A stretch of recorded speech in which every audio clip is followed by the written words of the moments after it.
Thank you, Anna. Yeah, it was amazing. Yeah, and I can see that our participants loved the topic as well and the input session as well. So, and I hope they were taking notes.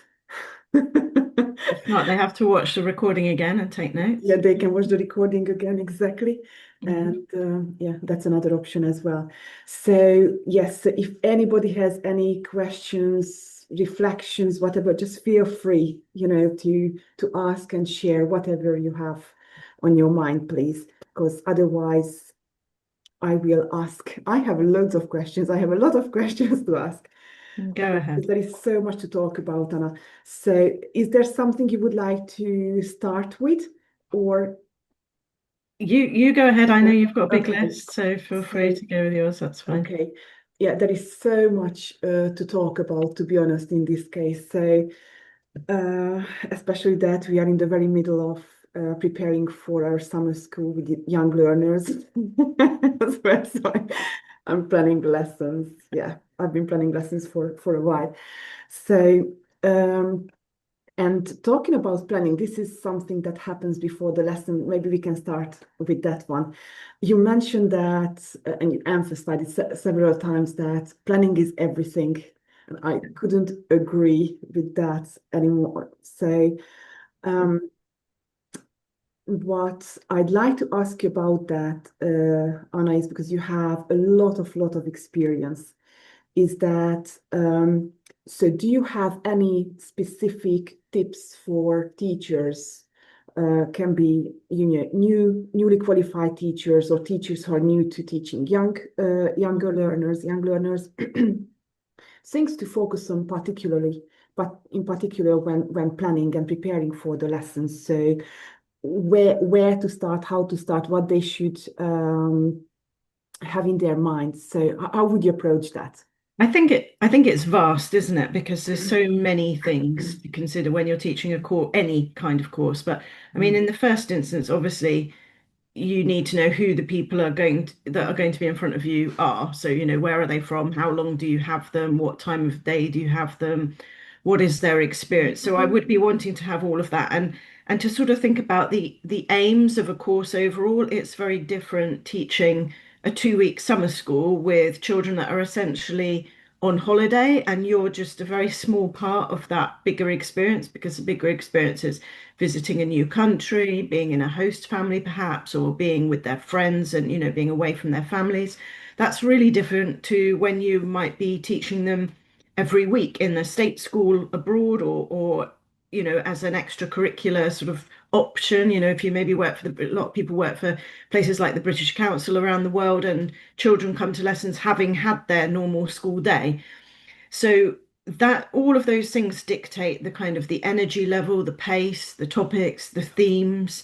But I think, yeah, the biggest thing is you need to be clear what that looks like. And if you're not clear with that, that whoever is employing you needs to share that information. And then it's about getting in and getting as much personal detail and information as you possibly can from every source, anywhere that you can get things. I don't for me personally, I like sort of thinking, I like to try and get to know as much as I can about the learners beforehand to try and be able to decide what sort of topics or what things might come up. But sometimes you find that the course is already dictated. So it's how do you then make little changes whilst you're teaching to make it more relevant to the children that you have in front of you. Yeah, it often happens in our case, for instance, that the I don't know, it's whether the parents or the teachers or partner schools who request the topics, for instance. And it's, oh my gosh, like we have a selection of, topics, a list of topics, and that they can just pick and choose or even suggest. We need to be flexible because it's business Yeah, yeah. as well. So we want to please them as well. And, it's so interesting. Like this year, they have requested things like topics like drama, which is critical thinking, public speaking, entrepreneurship. So These there's life skills, but then there's also like that cross-curricular thing, isn't there, that can exactly. happen. And you know, for various levels. So we do not know, like we know that they are young learners, so that's who we can expect, Yeah. but we do not know them individually. There is no pre-assessment. So we are going to find out, about these details when they arrive on their Yeah. first day. And so, like, how would you prepare for that? Well, I think also it's interesting you said there's no pre-assessment. My experience is sometimes even when there is a pre-assessment, it's not actually terribly helpful.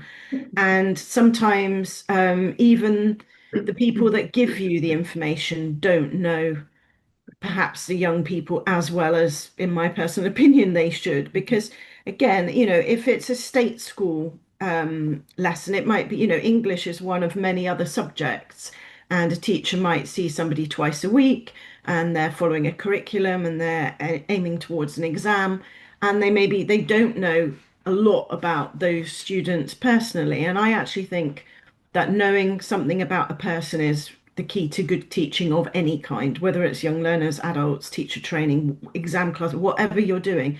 I think just knowing about an individual and using things that are personal to them makes it relevant and makes it meaningful.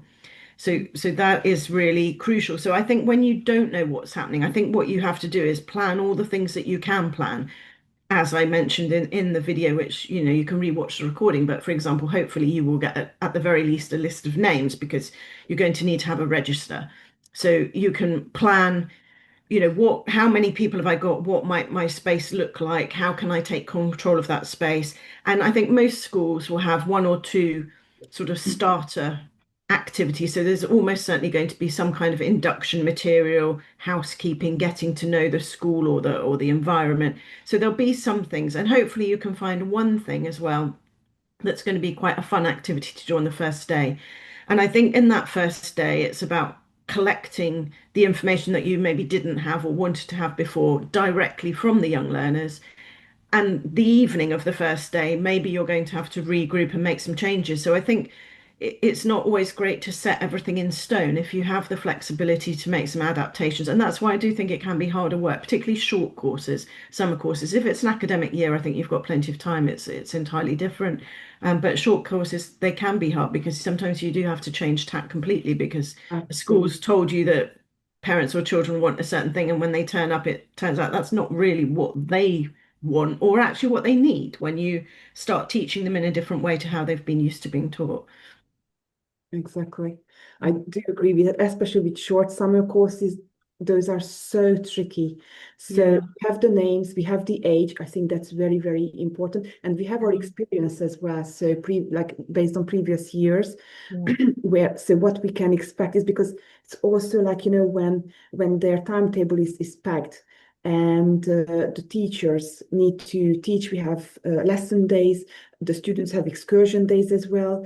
The Yeah. teachers go out on excursions themselves as well, and they have very little time left. So they may not even have Yeah. time to prepare because we also have on top of all these evening activities.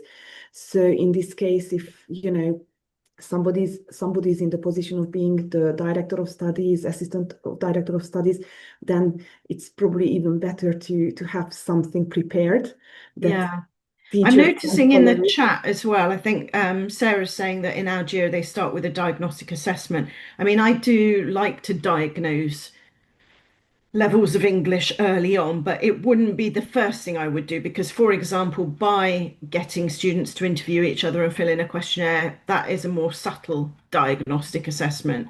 So I think it can be a little bit daunting, particularly for short courses, if they arrive day one and you throw lots of tests at them. And also, even if you do throw lots of tests at them, I find the problem could be that the results show that actually these children should be in different classes, but you've actually only got one course and you've been told to do a closed group, so you can't move them anyway. So it's about differentiating as you go along. Again, with an academic year, I think it is quite good to have a benchmark early on in the first week or two and see where you're going. But I just wanted to bring up, there's another question in the chat that Mohammed's asking about the biggest challenges facing young learners. And I think it's a really broad question, Mohammed, but obviously what we haven't said is what is a young learner. So young learners, in my experience, people can be teaching children as young as 3, and going through to sort of teenagers. I think once they get past 16, 17, we're just looking at young adults. So there are very radically different things. So, on the one hand, for very young learners, I think we are globally in a generation of people where COVID took away at least 1 year and sometimes 2 years of children's lives.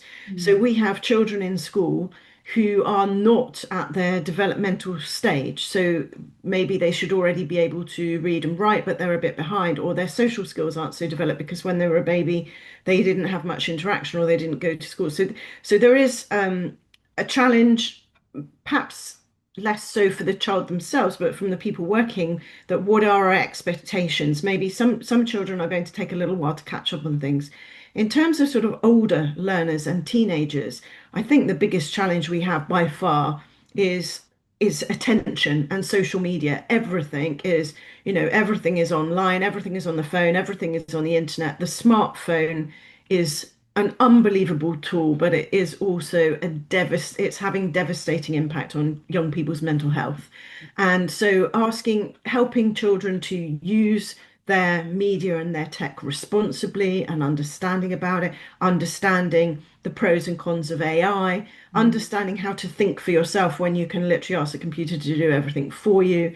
So really, really different, I would say, challenges I think that young people face depending on their age. Exactly. Exactly. We always ask the students to hand over their mobile phones to us at the very beginning of the lesson. And Mm. it's amazing because the parents support us with this. They actually requested this. So this is great in a Yeah. sense, but yeah, it's tricky to do that. Mm-mm. And amazing.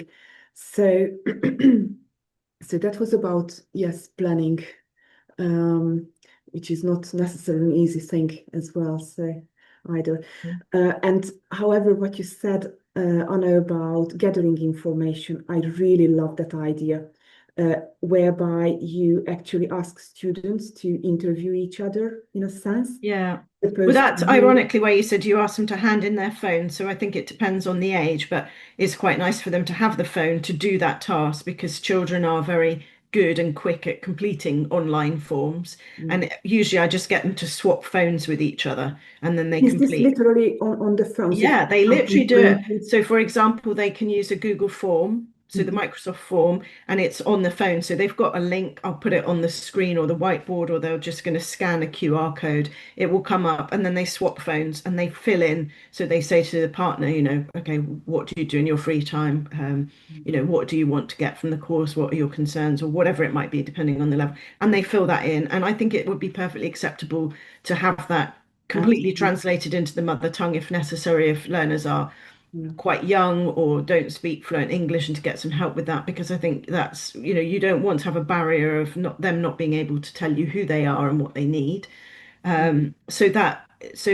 Whilst I don't encourage my learners to use phones in class, and very frequently I will say, yeah, put your phone away, you don't need them. Or sometimes in some cases I've had a box at the start of the class and collected them in. I think there is a place sometimes for using tech judiciously. Equally, if we don't want to do it on a phone, then yes, you can have printouts and copies and get them to fill it in for each other. Yeah. I think that works quite well. Exactly. Like we are flexible about that as well. So there are activities that um, when we allow students to use their mobile phones as well. So they need to design something or whatever, but we always give them a purpose. Yeah. Anna, can you see there is an amazing question I in the don't know what Q&A question are you saying? asking how can I make my students who hate homework start to feel like doing it? Um, well, let them be a part of it. Let them choose it, I would say, is the biggest thing. I think that homework, many young learners sort of feel that homework is a punishment, and I think it's because it can be quite dull or isolating doing homework on your own by yourself. Sometimes it's not collaborative enough. So I think it's really nice when we can now, this is a positive with technology, where you can have a QR code and you can get students to go on to a document where they're going to collaborate together. They might be just using a shared Google document or using a tool like Padlet or something similar. So I think it's motivating for people when they can do things that they can see that their peers are interacting with. I think it's also about just being a bit more imaginative. I think always saying do this page in the in the course book or do the workbook or do this handout, it gets a bit dull. So I think sometimes, if it could be that they can record something or evidence homework in a different way, just the sort of the variety is nice. And I think where possible, also giving them choice. So maybe you can say, we've got two different activities. Choose which one you think is more engaging. And if you don't like either of these, find another one and tell me what it is that you've done. I think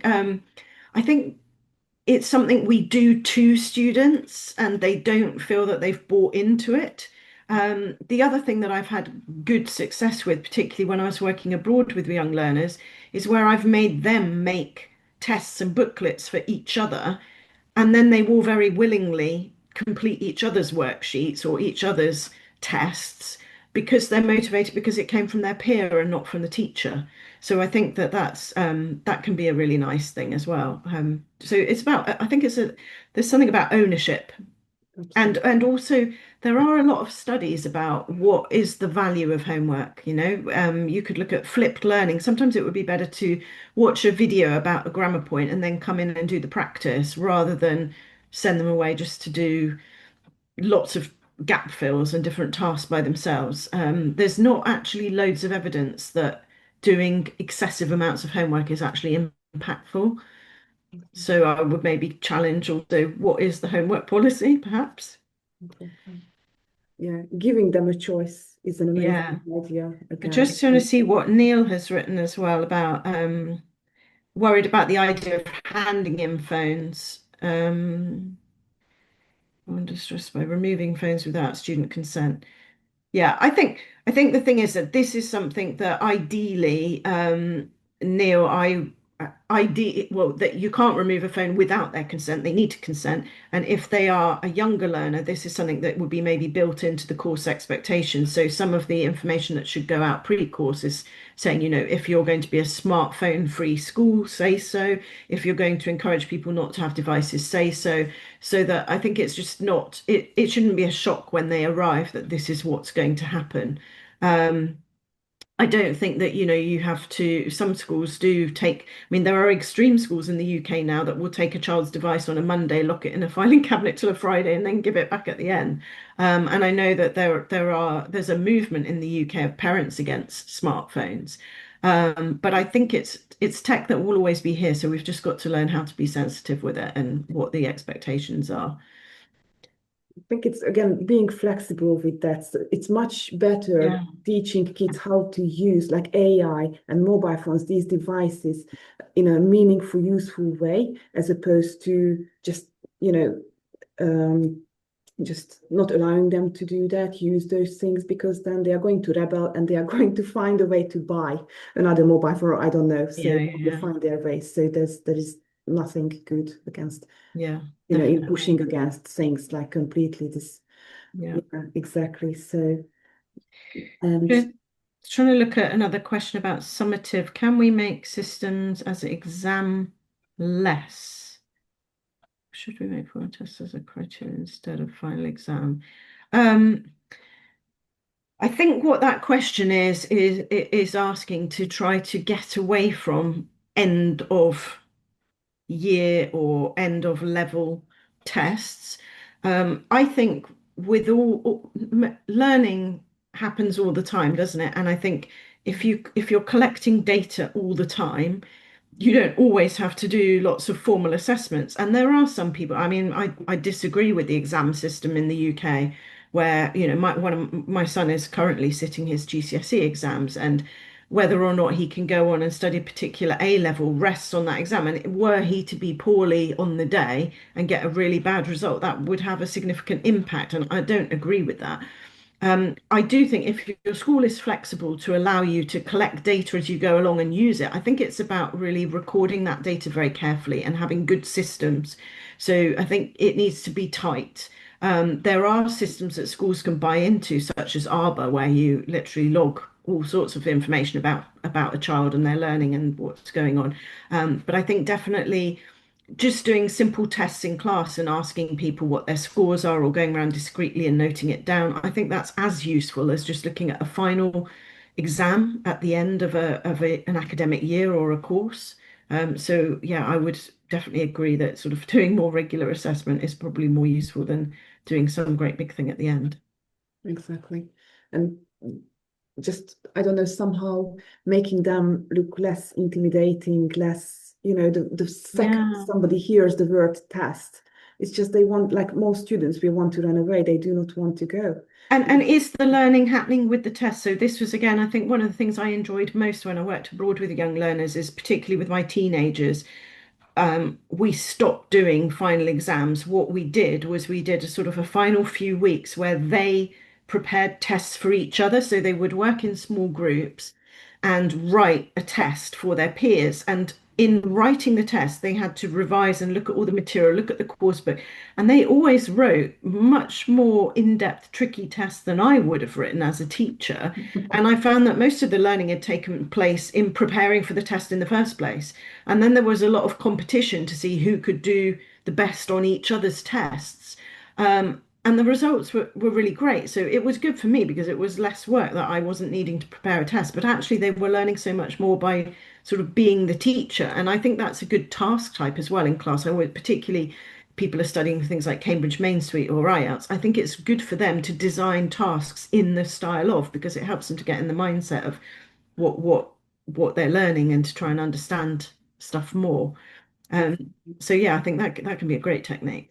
And students can be so responsible, so they take it seriously. There Yeah. is a competitive element, about just putting their own test together, so Yeah. to So see you how you were others going to do. talk to me about negotiating rules, and this Mhm. links to that for me because I have found that when I ask students what they think the classroom rules are, they usually come up with more and write more than I would have chosen to impose. Mm. And most learners are, most children do want to do well and they want to learn. And if they buy into things and they're a part of the decision, you are helping them build some life skills. You're helping them be more autonomous. But most importantly, you're helping them take responsibility for their learning, which is also why I like learners designing tests for each other because they are responsible for what they put in that and what they test their peers on. And our job as a teacher is not just to teach, it's to give people the skills to be able to go away and do things for themselves because we can't be there all the time. So Absolutely. taking responsibility for yourself, your own learning and what you do is a crucial life skill, isn't it?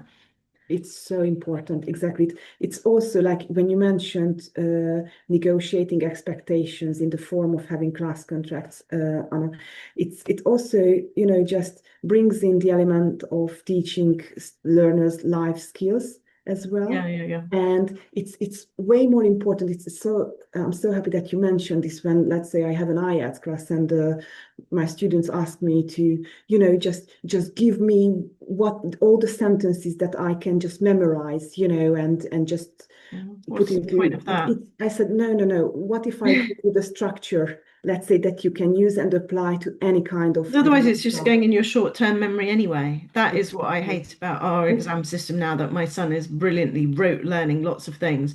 As soon as the exam is finished, if I asked him in 2 weeks some of these things, he just won't remember it. He won't know it. It's exactly. not meaningful to him. And the second you change the task, instead of, I don't know, different types of fruit, you have different types of, I don't know, flowers, they will have no clue what to write. So it's way Yeah, better to know how to do things as opposed to what exactly to write. So yeah, have yeah. the format.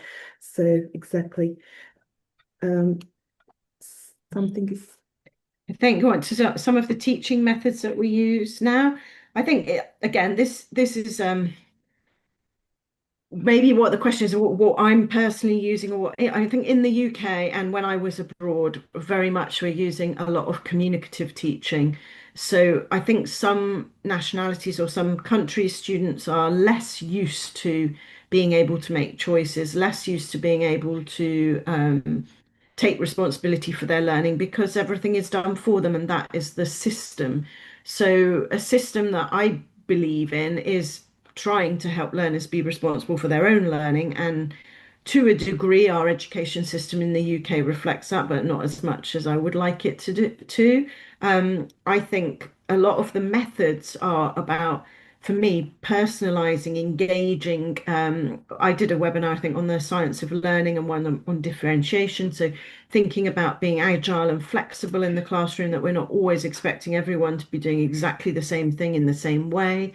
Trying to adapt. I mean, teaching is changing so fast. And I heard a really brilliant thing today because I've been following quite a few different kinds of podcasts. And one lady sort of said, the sign of development is that she could listen to a podcast she recorded a year ago and she needed to be going, oh my gosh, that was terrible, or be feeling like it's cringy, because now she can see she's moved to a different place, she's developed. And I look back at the body of work that I've put in 30 years in teaching, and I think, oh, I did these great webinars, they're amazing. And I look back and I think, no, they're not as good as it could be, because everything is moving all Mm. the time. So I think our methodology has to be forever changing with the world that is around us, the situations we find ourselves in, the needs of our particular students. So there's not one size fits all.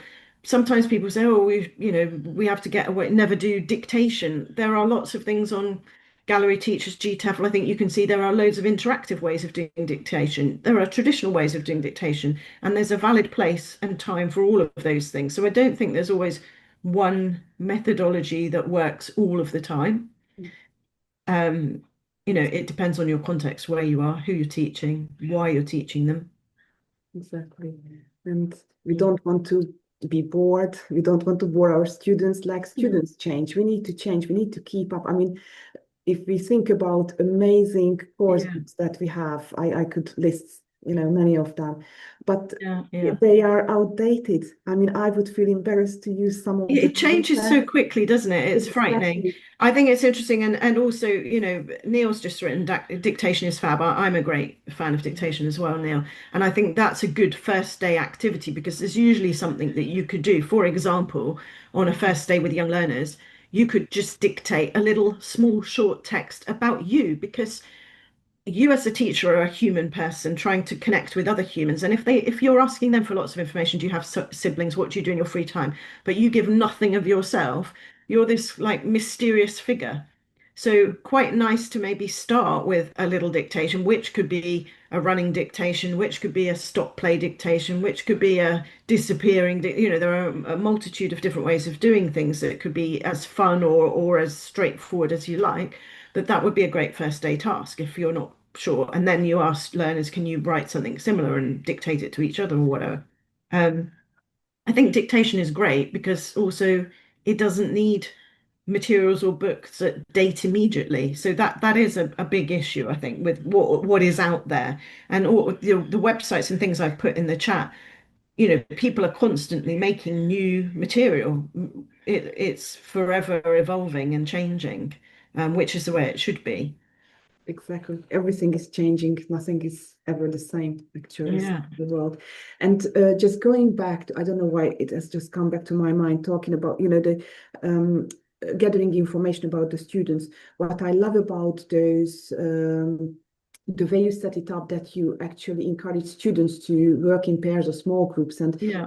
interview each other, is that while you are monitoring them, you know, it helps you, like you are kind of assessing their knowledge. You Yes, have an idea absolutely. of their level of English, Yeah. their needs, and jotting these down can help us preparing for the next lesson. All of a sudden, I know, Exactly. what language to focus on, what topics to focus on. So Yeah. a beautiful way of I think another thing that people might have seen, I previously did a webinar on using Cuisenaire rods and, with yes, and I think that's a great diagnostic first tool as well, because using Cuisinart, you're using a tool which is on the table in front of you. You're not making lots of direct eye contact, which could perhaps be a bit intimidating. Learners are working with each other and with a tool, and that gives you a lot of time to walk around and monitor and collect data and think, oh, what's the language like? And again, to share information. So one of the activities that I talk about, I think it's on the first of those webinars because I've done two. I can't remember which one it is, but is describing where you live using Cuisinart rods. Even if you have children that are of the same nationality or live near each other, they can describe, perhaps where their grandparents live or a family, or an area um, that they know well or a place they would like to live. And all of those things, they give you a large amount of material to diagnose and work with, and then start thinking about how you're going to direct your course. Exactly, a lot of language, and it's not that traditional way of teaching where, like the student is put on the spot and then everybody else is, watching them, so Yeah. they can kind of hide but still contribute a lot to the lesson. Mm. Mm. It's beautiful, absolutely. Okay, now another thing that you mentioned, Anna, is mindset, which is so important, like the way we show up on a given day. And so you mentioned that the right, you talk about the right mindset when, teaching young learners, but what mindset is it exactly? What do you mean by that? Like, what does it mean? I think it is like anything. If you and I watch this a lot with CELTA and Delta, and you see, because obviously you're seeing people under a lot of pressure when there's a lot of nerves. I think that for many people teaching young learners or starting a new course, it's just or a new class, it's just fear of the unknown. And I think you have to start talking more positively to yourself. If that feels weird, you can like use the third person in your head and, okay, Anna, you've got this. It's going to be great. It's going to be, it is important to be positive about things. I think you have to visualize things going well. It does kind of make me quite sad. I do go into classrooms and staff rooms where people are like, oh, it's an awful, it's going to be a nightmare. I've got a whole load of kids. I don't know what to do with them. This is going to be awful. And everything is so negative from the outset. I think you haven't got a lot of hope of this going really well. So I think, if you are well prepared and you've got the tools that you need and you get support, there's no reason why it should go badly. So I think that you do need to believe that, and you need to be I think you need to show up positively, demonstrating and modeling what you want to get. So if you show up a bit late, if you let the students all sit down and decide what they're doing, if you're a bit disorganized, then that's all you can expect. They're going to reflect that. You need to model and show exactly what your expectations are. Exactly. So with every single interaction, really, I think that is really key. Like you are setting yourself up for, having an amazing lesson or not. Yeah, believing it going well. I mean, with CELTA people, sometimes I do literally say, right, you really need to close your eyes and really visualize this going well. Maybe you need to do a practice run with some colleagues, or even if you need, put some soft toys or wine glasses in front of you to beat your students. It doesn't matter. Practice saying your instructions out loud. I think you need to sort of really, yeah, practice a couple of bits that you're nervous about. I've been talking about, for example, using raffle tickets. So maybe think about, okay, what will that look like? I'm going to be tearing these out. What am I going to say? How am I going to give this out? How will it work when I'm using a mini whiteboard? What could be a task that I can do on a mini? So sort of planning those things, thinking about those. And also I think that I find that people try to they set themselves very high. Teaching is not a memory test. Mm. Teaching is about responding to people in the room. Personally, I often teach using a mixture of resources and slides. I like to print out my slides and maybe put a few little post-it notes on it, and I have some reminders and things to sort of support me. So if I go in the room with my little pack of stuff, I feel much more confident that it's going to go well because I have prepared. So, if you've prepared well and thoroughly, you deserve for it to go well, and there's no reason why it shouldn't go well. And you also only get good at things by practicing them, whatever that is in life. So you need the more you do it, the easier it becomes. Absolutely, absolutely. And exactly, so it's like closing your eyes or just becoming defocused and really imagining ourselves stepping into the classroom, just, seeing what can actually go off, what can go differently. Yeah. Anticipating problems can help us a lot as well, because then if we go through these in our mind, we will come up with solutions, and Yeah, yeah. fewer things will surprise. Yeah, and look at good practice. I mean, there's so much amazing material out there. I do really recommend. There's a book called Teach Like a Champion. I think it's certainly on version 3. It might be on version 4 now by Doug Limov, and that has loads of accompanying videos of teaching and shows lots of snippets of good practice. A lot of teaching young learners is about behavior management, classroom management. If you get that really tight and in control, everything else sort of then falls into place, hopefully. And there's a lot of examples of people doing it well. So I think if you surround yourself with examples of people doing it well, hopefully maybe you work in a school where people already do that well. And again, it would be worth just going in and watching colleagues, looking at people. But there's a lot of content online nowadays where people can Exactly. focus on that. Exactly. And I remember a webinar that actually Neil was running where he emphasized the importance of, yes, it's very important to have aims and goals and a plan, of course. But also it's part of like being flexible is also part of that. Yeah, So absolutely. such, Yeah. as in life. And Anna, I just noticed that in the Q&A, we have a question actually exactly about books like, could you please recommend a book that Yeah, why young are teachers? must read?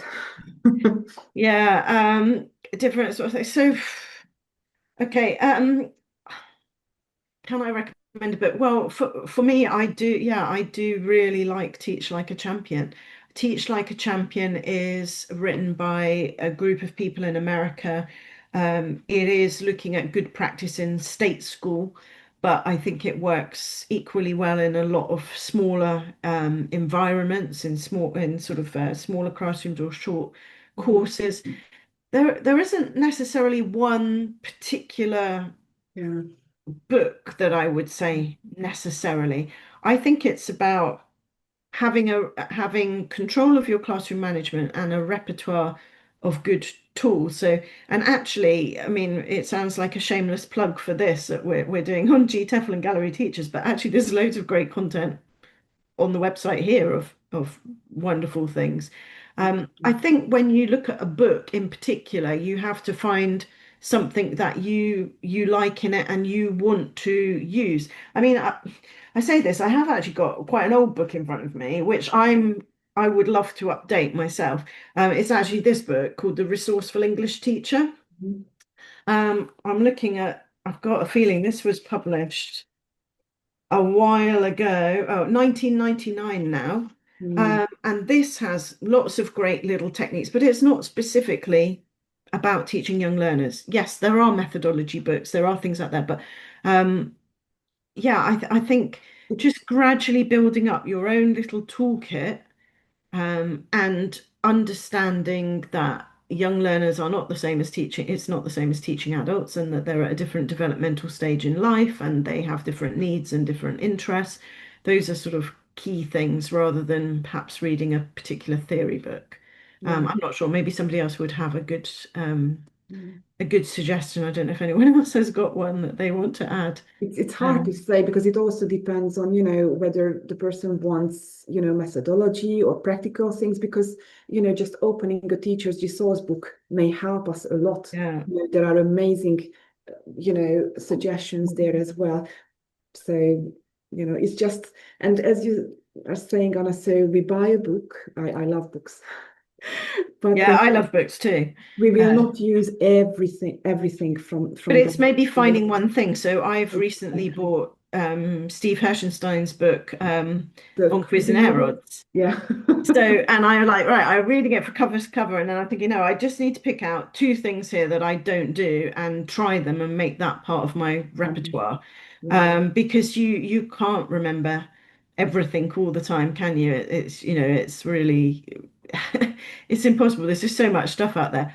I'm just wondering also that Neil has written something in the chat, and I'm wondering if Neil wants to come on microphone um, and talk about. I've become aware from work-based training of the popularity more and more with younger learners, and this does also include young adults, of so-called micro-learning. This idea of discrete learning chunks, often including a video that may last 5 to 10 minutes. Mhm. And I think it speaks to what you were mentioning previously about the flipped classroom, how we can give students bits of video to watch the night before they come into class. The class becomes a bit more of a laboratory. And I think it also fits in with the idea that attention spans are changing.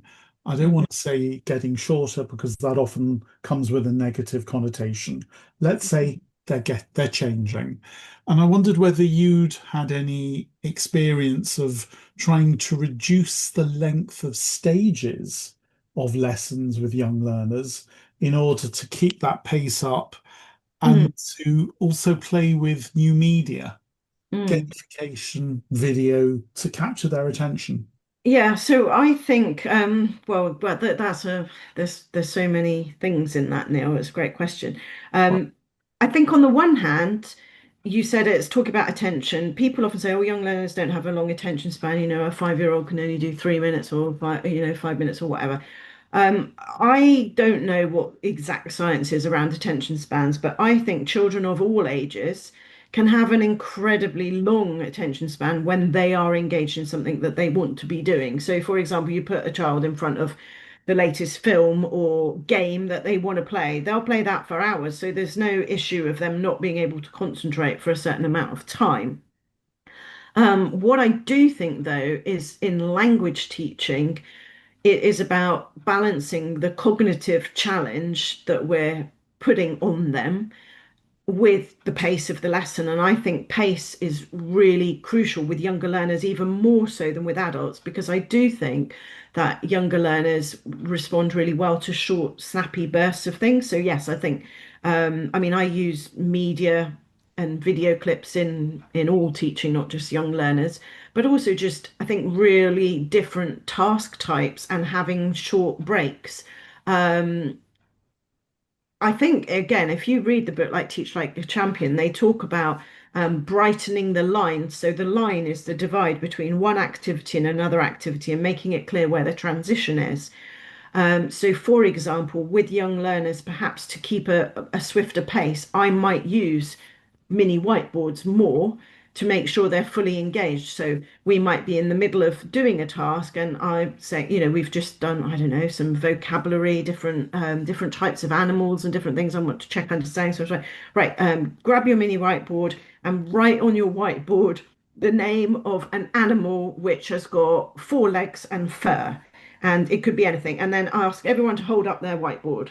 Um, Pupils are all going to, or children are all going to hold up their board, and we're going to see, were they paying attention? Are they on the ball? Have they spelt that right? Are they following me? Do I need to do this again?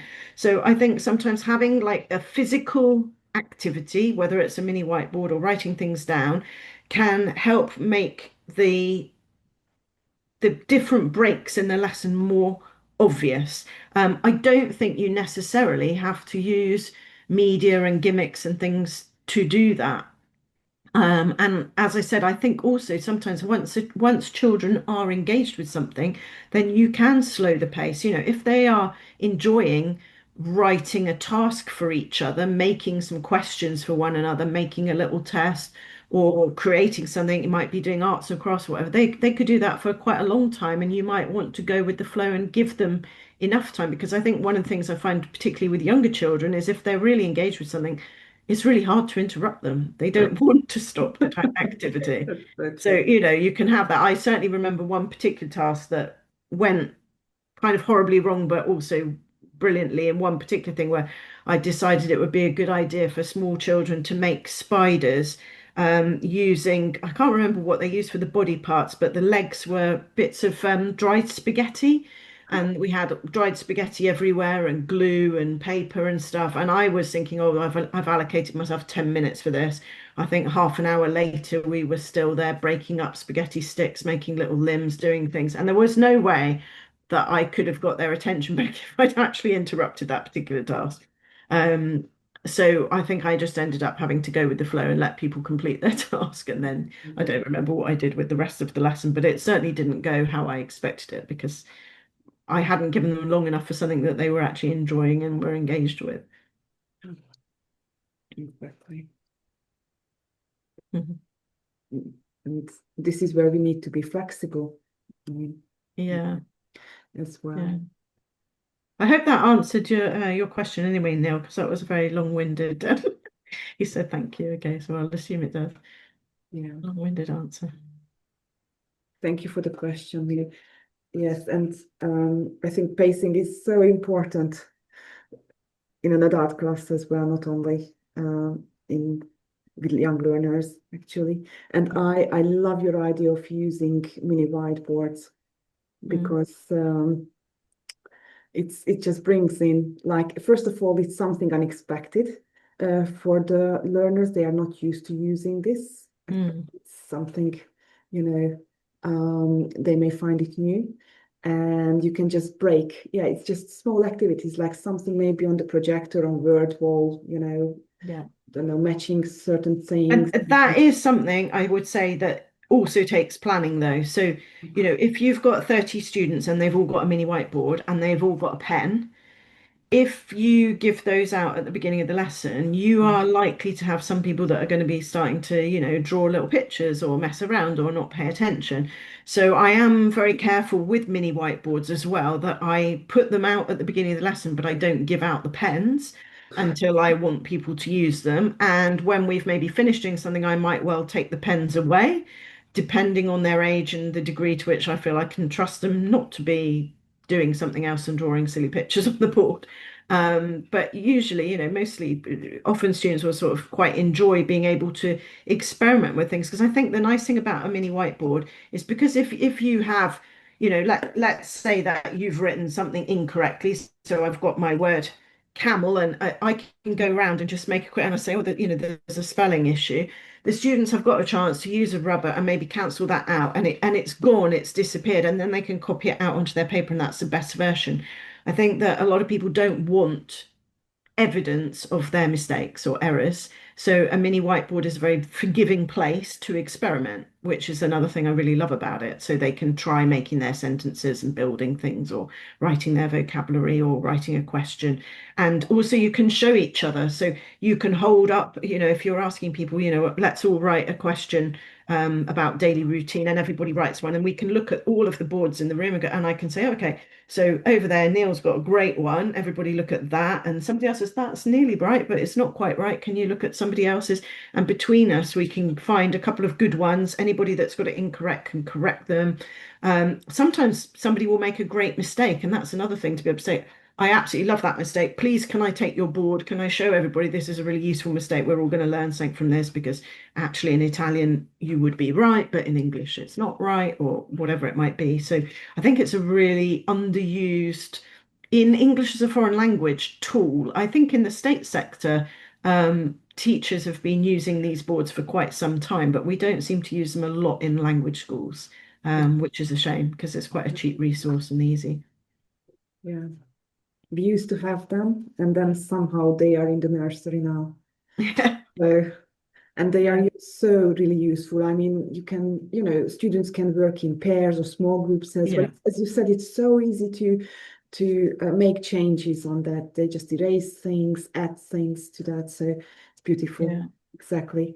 And talking about praising, I just love your idea. I mean, people do not, I mean, not everybody agrees with praising children all the time, and that we may not want to do that, but I think praising is important. I mean, how we feel. I feel, when, like, praising actually increases students' self-confidence, for Yeah, instance. your They feel sense of better. well-being, doesn't it? Exactly. I mean, when I'm acknowledged, I listen to that person who praises me, and Yeah. exactly. So I follow instructions more and better. And I just also love your attitude of praising mistakes. Yeah.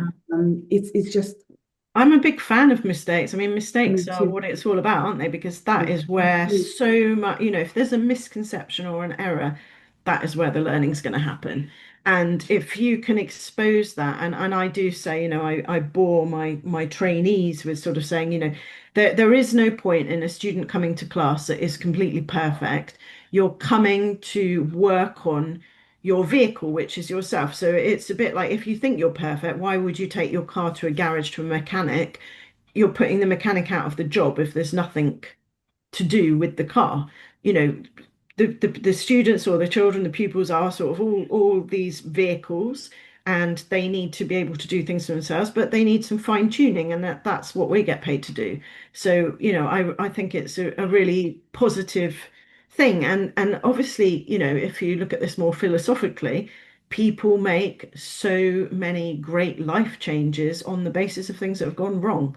Trial and error is a big thing, isn't it? And being getting things wrong or being turned down. People quote loads of times. I don't know how many times it was that J.K. Rowling took Harry Potter to different publishers and people turned her down. Yeah. And then she's become one, the most famous authors of all time. Yeah.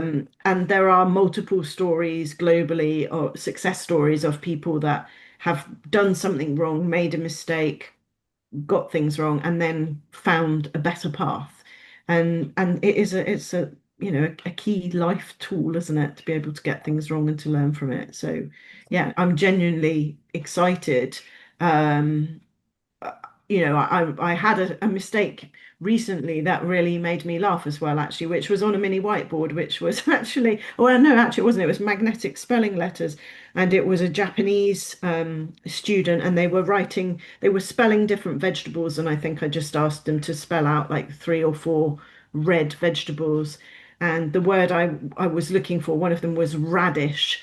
And obviously, the letter R and the letter L are pronounced the same in Japanese, and so she had spelt out laddish, and it just made me chuckle. It made me smile because I was like, "Oh, a laddish radish," it's just, and it was just a great mistake. I was like, "This is the perfect example of a Japanese spelling mistake. You couldn't have made a better error. It's great." And I was like, "Please, can I photograph this? I want to show my students." And she thought it was quite funny, and I sometimes ask my students if I can take photographs of their mistakes and things so that I can share because they're just brilliant learning tools. Exactly. Mm. And yeah, so mistakes, like without mistakes, we cannot improve, we cannot evolve. So then we No. just remain the same. And I actually personally love when students make even the same mistakes, because it means that, oh my gosh, you only need to focus on these things, these 3 things, like, Yeah. Well, and obviously there's a lot of theory about it tells you what stage of learning they're at. And sometimes it's great feedback for you. It's like they're all making this mistake. Clearly, I haven't taught this concept well enough. I've missed something, or I need to revisit exactly. this, or I wasn't clear in the way I did it. Or maybe, it's a mistake that they're making just because they're tired and you don't need to bother correcting it because it's just a slip. Or maybe they don't yet know a word, so yeah, it's just I think it's just you're seeing inside a process that we're not privileged to always see because it goes on in your head, doesn't it? So Yeah, it's sort of exposing what is actually happening in the brain in terms of learning when people are making mistakes. absolutely. And as you have mentioned, like putting our ego aside and, reflecting on our teaching can also Yeah, be well, that I think fascinating. that's also really important. And going back as well, I said to you before the call about praise.